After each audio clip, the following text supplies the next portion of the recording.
Ron, this is dispatch.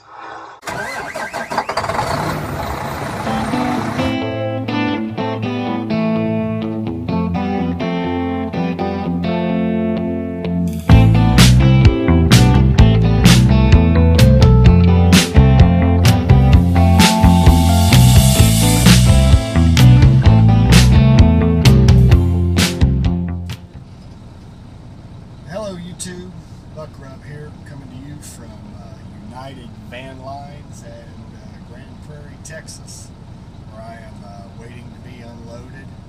It is Friday, and I am ready for the weekend. I have, man, for the last 4 weeks I've been working 6 days straight, going home for 1 day, and it's been all right. But man, after 4 or 5 weeks of doing this, I'm pretty exhausted and ready for a break. Might have one more load. I'm not sure. We're going to try to grab something out of here to get me back to Houston. But if not, I will be deadheading back to Houston, and then tomorrow, me and the wife are going to Oklahoma for some R&R, and maybe do a little bit of giving some money away to the one-armed bandit. But I'm looking forward to it. My wife is too. It's been really hard on her, this lifestyle.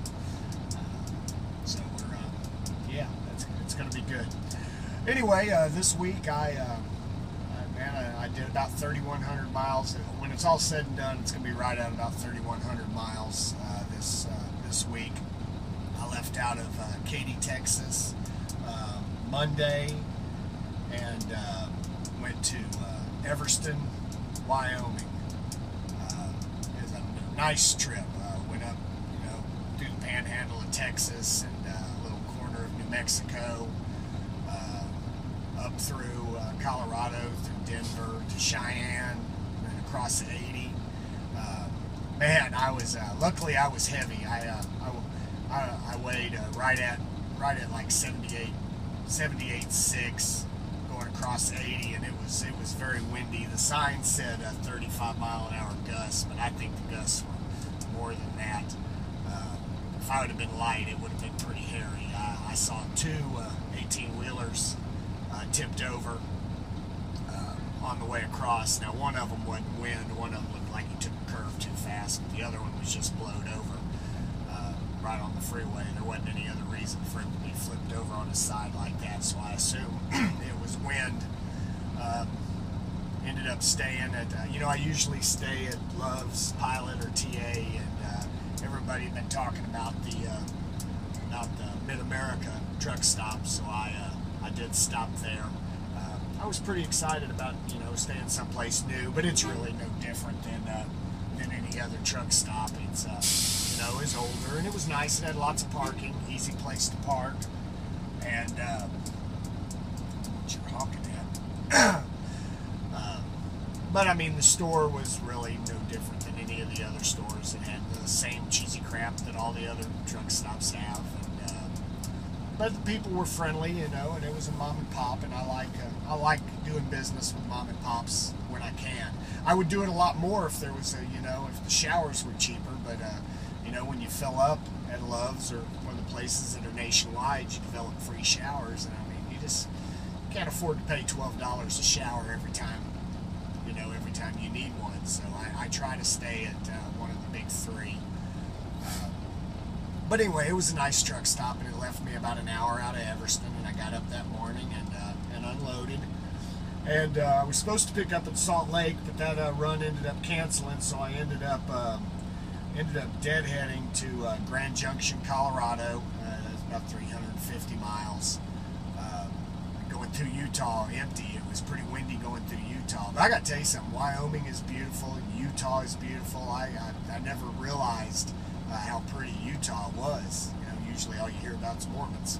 But it was really nice. I enjoyed Utah and the drive through. And so then I went to Grand Junction and picked up a load there at a United Van Lines. Apparently, it's pretty neat.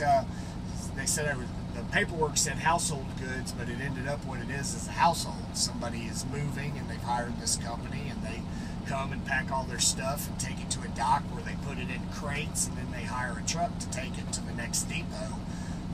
Man, that might be a consideration when I move, because it looks like it makes it nice and easy. The whole house put about 8 crates loaded in the back of the truck. But it was only about 10,000 pounds, and going back across Colorado, it was pretty windy as well. I tried to plan my trip out. I probably should have gone a different route, but I ended up going through a mountain run, and with only 10,000 pounds on going across there, it really blew me around. But through the mountains was really nice. Man, Next Generation Trucker gave me some advice on, my truck's an automatic, and I just figured automatic, put it in drive and go. But Next Generation Trucker gave me some advice on manually shifting this thing, and I did some 8% grades coming out of the San Juan Mountains, and I hardly had to use my brakes at all, which was really nice, because my brakes have always been my big concern about driving through the mountains. And I have no mountain experience in a big truck, but I hardly had to use them at all. Dropping down in 8th or 7th gear and come down these things, just tap the brake and the Jake does the rest. Had a couple trucks fly past me. They got bigger cojones than I do, because I'm not willing to take it near as fast as they were going.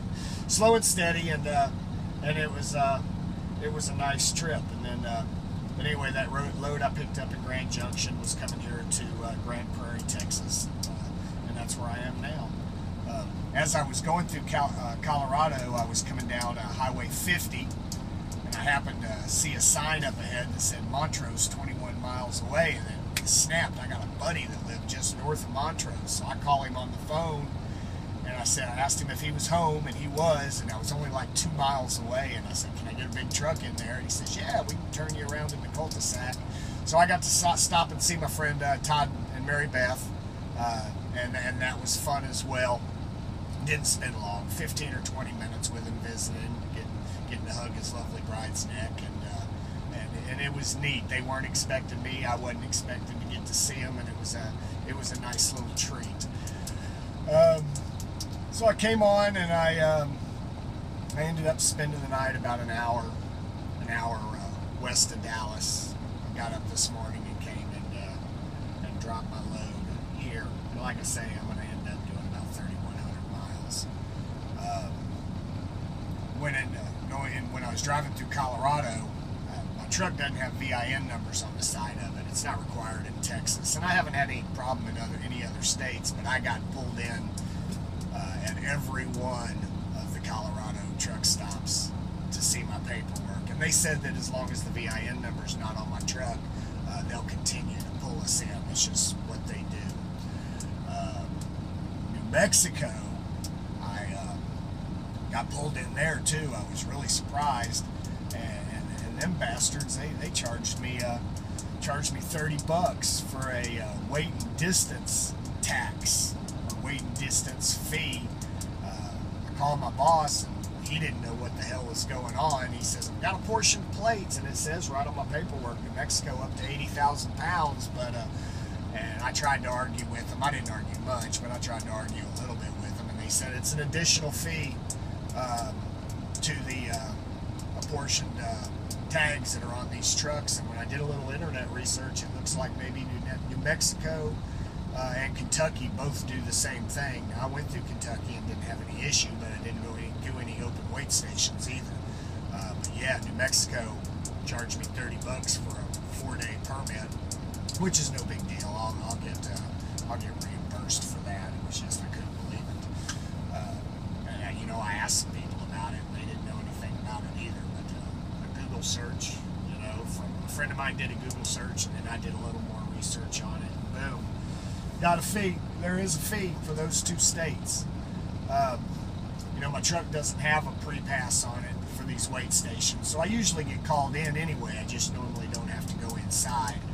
But I downloaded an app on my iPad called DriveWise, and it's supposed to be just like a pre-pass, except it covers twice as many weight stations.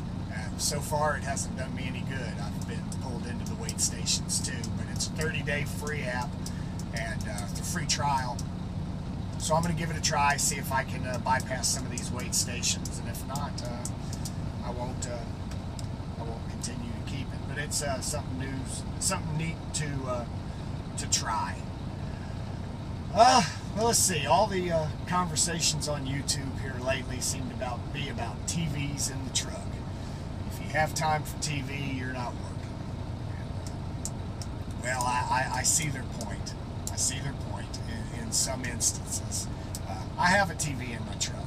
I don't watch it very much. I usually use it just for the noise, but I mean, we're forced to take a 10-hour break.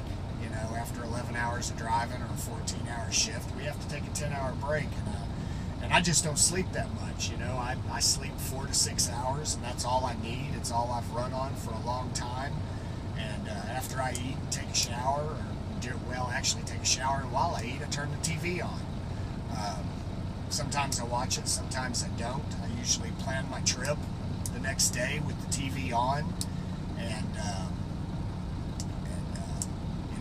I listen to the noise, do my trip planning, read my Bible. Sometimes I read some other stuff, do some studying, look at YouTube, look at Facebook, all that with the TV on. So I absolutely see no problem with having a TV in your truck. To say if you have a TV in your truck you're not working is bull, and if you're having to sleep 10 hours, then you got some other issues you need to work at, because 8 hours sleep. Last night I did sleep 8 hours, but I was absolutely exhausted. But as a rule, 4 to 6 hours, and I mean, you're out here, this is your house. You need to make your house as homey as possible, and if you enjoy watching a little TV, then I see no problem with that. I know other people have gaming systems. Some people bring movies. I don't have time for that. I don't have a gaming system. I have a TV. I have a little portable antenna. If I can get some stations, then I'll watch it. If I don't, then I'll listen to some other noise. But I see no problem with having a TV in here, and I don't take any issue with people saying you shouldn't have a TV. But you know, it's not.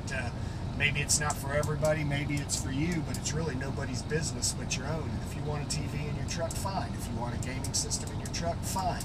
To say you don't have time, that's wrong. You do have time. And I see people say, well, I drive and sleep, drive and sleep, drive and sleep. Well, bull. You don't drive and sleep, drive and sleep, drive and sleep, because you're forced to take a 10-hour break. And if you are driving and sleeping, then you're sleeping for 10 hours and you're sleeping too much. Just my opinion. I have one, and I enjoy it. And if I get another truck, I'll move my TV in there. I'm at a shipper right now; it's not on. I looked at some YouTube and watched Facebook, and decided to make a video about my trip. So anyway, I'm gonna get unloaded here. Call my boss, see if I have another load back to Houston. If not, I'm gonna deadhead and do some chores today around the house. And then tomorrow morning, we're heading to Oklahoma for some R&R, and I'm really looking forward to it. So let's see, I made notes. Let me make sure I got everything I wrote down that I was going to talk about. Yeah, I think I've talked about everything I'm going to talk about. So until next time, I'm Buck Rub, out.